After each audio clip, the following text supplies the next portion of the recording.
بسم اللہ الرحمن الرحیم۔ معزز سامعین، ہم آج اپنے ناظرین کی خدمت میں ایک اہم بیماری سے متعلق بات چیت کرنا چاہتے ہیں، اور وہ ہے دل کے امراض۔ آج ہمارے معاشرے میں دل کے امراض کی ریشو بہت زیادہ ہوتی جا رہی ہے۔ اس پر زیادہ کوئی ہمارے معاشرے میں عوام کو، انسانوں کو آگاہی نہیں دی جا رہی، جس کی وجہ سے دل کے امراض ان کا درست علاج نہیں ہو رہا۔ میں اپنے ناظرین کی خدمت میں دل کے حوالے سے جو پیدا ہونے والے امراض ہیں ان سے روشناس کرانا چاہتا ہوں۔ عزیز دوستو، ہمارے دل کی 3 ہی حالتیں ہوتی ہیں۔ بعض اوقات ایک بات تو یاد رکھیں کہ ہمارا دل مٹھی کی شکل کا ہے، پوری باڈی کا مرکز ہے۔ اس کو نبی کریم صلی اللہ علیہ وسلم نے بھی ارشاد فرمایا، الا فی الجسد مضغۃ اذا صلحت صلح الجسد کلہ واذا فسدت فسد الجسد کلہ الا وہی القلب۔ انسانی جسم میں ایک گوشت کا لوتھڑا ایسا ہے کہ وہ اگر درست ہو تو پورا جسم توانا، صحت مند اور تندرست رہتا ہے۔ اگر اس میں خرابی پیدا ہو جائے، کسی قسم کا نقص پیدا ہو جائے تو پورا جسم وہ خرابیوں اور امراض سے دوچار ہو جاتا ہے۔ اور فرمایا کہ وہ گوشت کا لوتھڑا دل ہے۔ جہاں روحانی اعتبار سے دل اور قلب بہت اہمیت رکھتا ہے، جسمانی اعتبار سے بھی قلب کی بڑی اہمیت ہے۔ اس کا تندرست ہونا، صحت مند ہونا اور اپنی صحیح ورکنگ کرنا نہایت ضروری ہے۔ عام طور پر دل میں پیدا ہونے والے مسائل، ان میں سے ایک تو اختلاج قلب ہے۔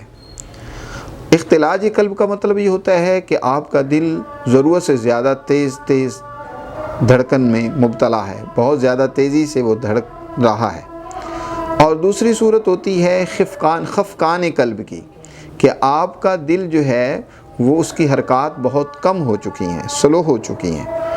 پہلی صورت میں اختلاج قلب کی صورت میں عام طور پر آپ کی نبض کی رفتار بھی وہ 70-80 سے بڑھ کر وہ 150 تک پہنچ جاتی ہے۔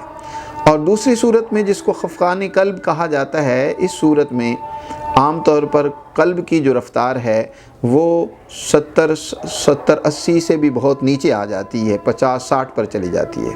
اور ایک تیسری صورت بھی ہوتی ہے جس کو تسکین قلب کہتے ہیں، یعنی دل کے عمل کا انتہائی سست ہو جانا، یہاں تک کہ آپ کی نبض جو ہے وہ 30-40 پر پہنچ جاتی ہے، دل آپ کا ڈوبنے لگ پڑتا ہے، انتہائی درجے کی کمزوری اور نقاہت ہو جاتی ہے، حتیٰ کہ بے ہوش ہو کر آپ گر پڑتے ہیں۔ تو یہ صورتیں دل کے اوپر طاری ہوتی ہیں، لہٰذا ان میں سے ہر ایک کی حالت کو سمجھنا، اختلاج قلب جب ہو تو اس کے لیے عام طور پر یہ ہوتا ہے کہ ایک آج ہمارے معاشرے میں جو اختلاج قلب کی کیفیت زیادہ پیدا ہو رہی ہے، بسا اوقات چھاتی میں بائیں کندھے کے نیچے اس کی وجہ سے چبھن اور درد بھی ہونے لگ پڑتی ہے۔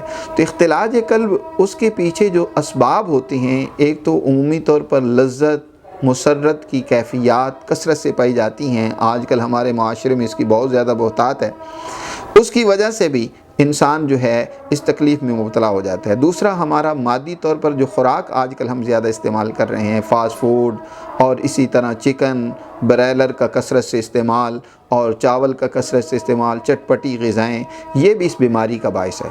میرے عزیز دوستو، اس کا علاج یہ ہے، مختصر یہ کہ آپ کالی مرچ اور ریوند خطائی یہ دونوں لے لیں، برابر وزن ان کا صفوف بنا لیں، 2 ماشے صبح، دوپہر، شام استعمال کریں، نیم گرم پانی کے ساتھ یا اجوائن اور پودینے کے قہوے کے ساتھ۔ انشاءاللہ اللہ نے چاہا تو چند دن کے استعمال سے آپ کو اس سے چھٹکارا ملے گا۔ باقی خفقان قلب اور تسکین قلب کے حوالے سے ہم پھر اپنی کسی دوسری ویڈیو میں اپنے ناظرین کی انشاءاللہ رہنمائی کریں گے۔ دعاؤں میں یاد رکھیں اپنے دوست حکیم عثمان غنی کو۔ شکریہ۔